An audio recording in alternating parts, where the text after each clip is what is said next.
Hello and welcome. My name is Alan, and we are back with more Albert Einstein's ideas and opinions. Let's hop into this. It's called On Education. And the blurb reads from an address at Albany, New York, on the occasion of the celebration of the tercentenary of higher education in America. October the 15th, 1936, and is translated by Lena Aronet, published in On My Later Years, New York Philosophical Library, 1950.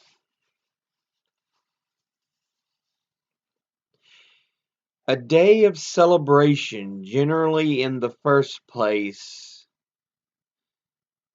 dedicated to retrospect, especially to the memory of personages who have gained special distinction from the development of the cultural life. This friendly service for our predecessors must indeed not be neglected, particularly as much as such a memory of the best of the past is proper to stimulate the well disposed of today to a courageous effort. But this should be done by someone who, from his youth, has been connected with this state and is familiar with its past, not by one who, like a gypsy, has wandered about and gathered his experiences in all kinds of countries.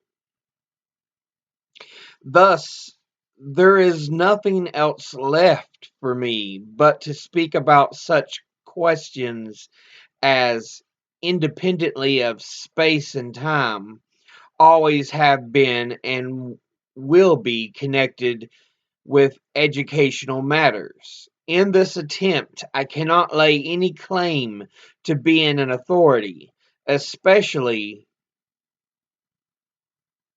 as intelligent and well-meaning men of all times have dealt with educational problems and have certainly repeatedly expressed their views clearly about these matters.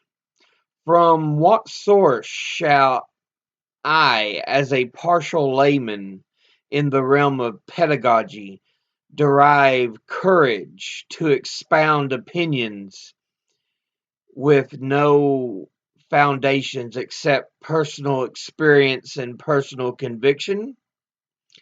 If it were really a scientific matter, we would probably be tempted to silence by such considerations. However, with the affairs of active human beings, it is different. Here, knowledge of truth alone does not suffice. On the contrary, this knowledge must continually be renewed by ceaseless effort if it is not to be lost. It resembles a statue of marble which stands in the desert and is continuously threatened with burial by the shifting sand. The hands of service must ever be at work in order that the marble continuously lasting to shine in the sun. To those serving hands, mine also shall belong. The school has always been the most important means of transferring the wealth of tradition from one generation to the next. This applies today in an even higher degree than in former times. For though modern development of the economic life For through modern development of the economic life, the family is, as bearer of tradition and education, has been weakened. The continuance of and wealth and health of the human society is therefore in a still higher degree dependent on the school than formerly. Sometimes one sees in the school simply the instrument for transferring a certain maximum quantity of knowledge to the growing generation. But that is not right. Knowledge is dead. The school, however, serves the living. It should development it should develop in the young individuals those qualities and capabilities which are of value for the welfare of the commonwealth. But that does not mean that individuality should be destroyed and the individual become a mere tool of the community, like a bee or an ant. For a community of standardized individuals without personal originality and personal aims would be a poor community without possibilities for development. On the contrary, the aim must be the training of independently acting and thinking individuals who, however, see in the service of the community their highest life problem. So far as I can judge, the English school system comes nearest to the realization of this idea. But how shall one try to attain this idea? Should one perhaps try to realize this aim by moralizing? Not at all. Words are and remain an empty sound, and the road to perdition has ever been accomplished by lip service to an idea.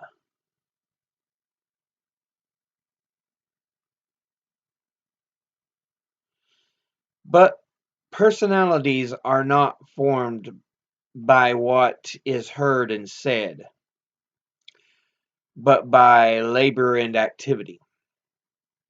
The most important method of education, accordingly, always has consisted of that in which the pupil was urged to actual performance. This applies as well to the first attempts at writing of the primary boy as to the doctor's thesis on graduation from the university, or as to the mere memorizing of a poem, the writing of a composition, the interpretation and translation of a text, the solving of a mathematical problem, or the practice of a physical sport.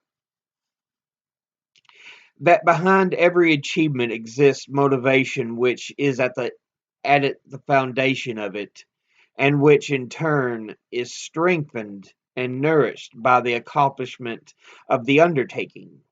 Here there are the greatest differences, and they are the greatest importance to the educational value of the school. The same work may owe its origin to fear and compulsion, ambitious desire for authority and distinction, or loving interest in the object and a desire for truth and understanding, and thus to that divine curiosity which every healthy child possesses, but which so often is weakened early. The educational influence which is exercised upon the pupil by the accomplishment of one of and the same work may be widely different, depending upon whether fear or hurt, egoistic passion or desire for pleasure and satisfaction is at the bottom of this work. And nobody will maintain that the administration of the school and the attitude of the teachers do not have an influence upon the molding of the psychological foundations for pupils. To me, the worst thing seems to be for a school principally to work with methods of fear, force, and artificial authority. Such treatment destroys the sound sentiments, the sincerity, and the self confidence of the pupil. It produces the submissive subject. It is no wonder that such schools are the rule in Germany and Russia. I know that the schools in this country, probably in all democratically governed countries, I know that the schools in this country are free from the worst evil. This also is so in Switzerland and probably in all democratically governed countries. It is comparatively simple to keep the school free from this worst of all evils, given to the power of the teacher and fewest possible coercive measures, so that the only source of the pupil's respect for the teacher is the human and intellectual qualities of the latter. The second named motive, ambition for, in milder terms, the aiming at recognition and consideration lies firmly fixed in human nature. With absence of mental stimulus of this kind, human cooperation would be entirely impossible. The desire for the approval of one's fellow man certainly is one of the most important binding powers of society. In this complex of feelings, constructive and destructive forces lie closely together. Desire for approval and recognition for is a healthy motive, but the desire to be acknowledged is better, stronger, and uh, more an excessively egoistic psychological adjustment, which may become injurious for the individual and for the community. Therefore, the school and the teacher must guard against employing the easy method of creating individual ambition in order to induce the pupils to diligent work. Darwin's theory of the struggle for existence and the selectivity connected with it has by many people been cited as authorization of the encouragement of the spirit of competition. Some people also in such a way have tried to prove pseudoscientifically the necessity of the destructive economic struggle of competition between individuals.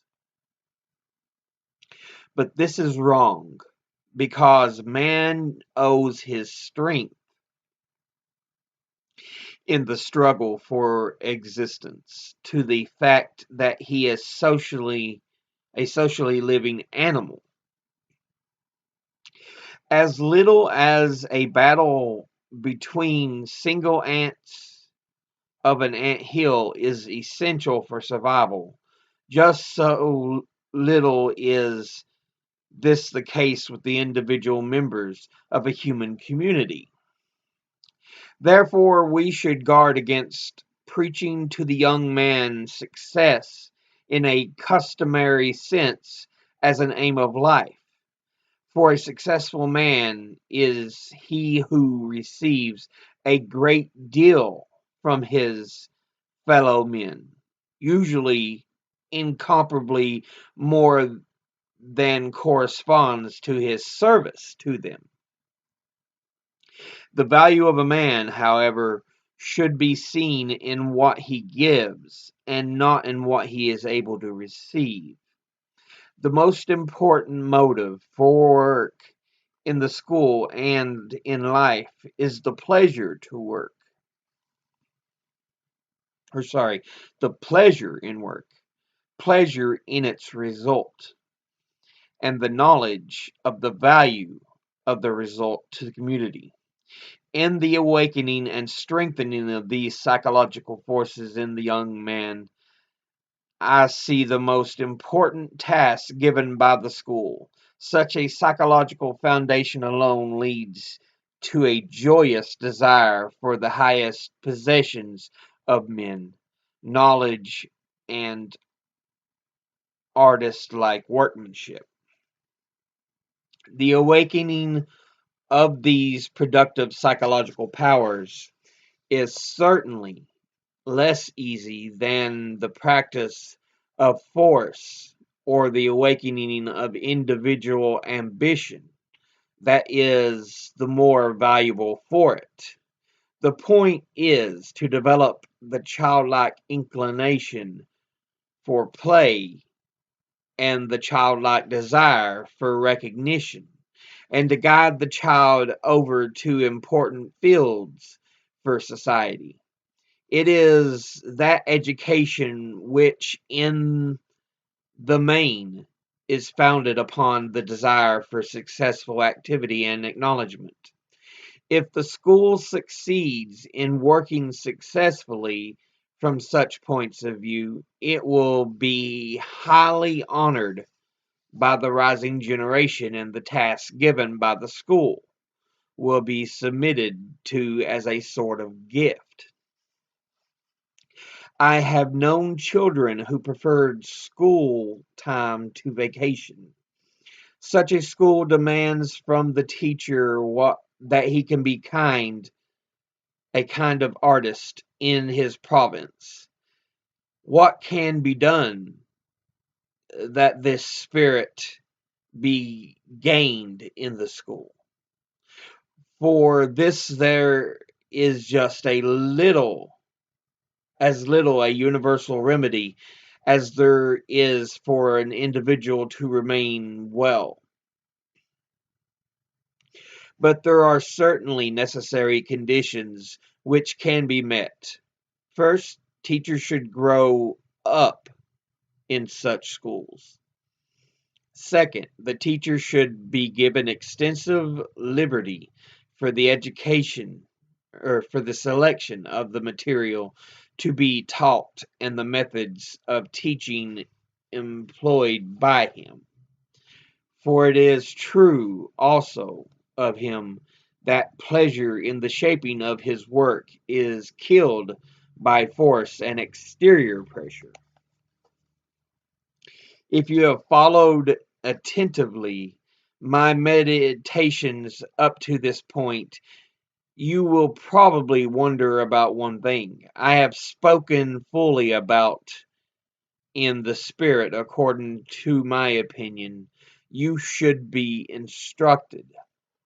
But I have said nothing yet about the choice of subjects for instruction, nor about the method of teaching. Should language predominate or technical education in science? To this I answer, in my opinion, all this is of secondary importance.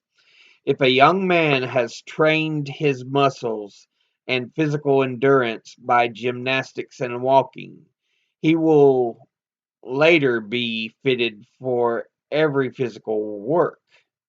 This is also analogous to the training of the mind and exercising of the mental and manual skill. Thus, the wit was not wrong who defined education in this way. Education is that which remains if one has forgotten everything he learned in school. For this reason, I am not at all anxious to take sides in the struggle between the followers of classical, philological, historical education and the education more devoted to natural science. On the other hand, I want to oppose the idea that the school has to teach directly that special knowledge and those accomplishments which one has to use later directly in life. The demands of life are much too manifold to let such a specialized training in school appear possible. Apart from that, it seems to me, however, objectionable to treat the individual like a dead tool. The school should always have as its aim that the young man leave it as a harmonious personality, not as a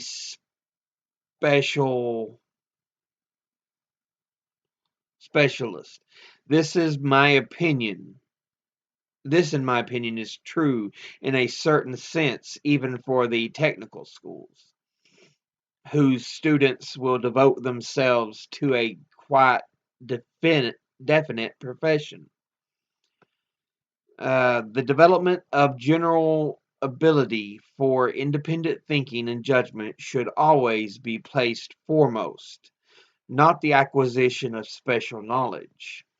If a person masters the fundamentals of his subject and has learned to think and work independently, he will surely find his way, and besides will better be able to adapt himself to progress and changes than the person whose training principally consists in the acquiring of detailed knowledge. Finally, I wish to emphasize once more that what has been said here in the somewhat categorical form does not claim to mean more than the personal opinion of a man, which is founded upon nothing but his own personal experience, which he has gathered as a student and as a teacher. So yeah, in it, Einstein is talking about we shouldn't quash individuality, but we have to make sure it isn't damaging to the individual and the community. Um, and he also warns we shouldn't try to push too hard in a specialized area, especially early on.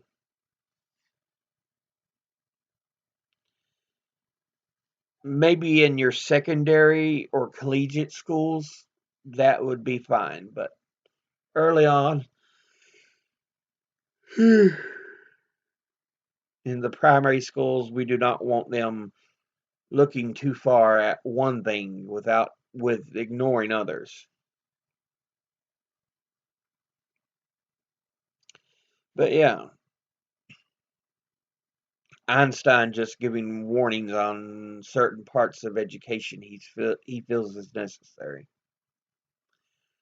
But that's it for now.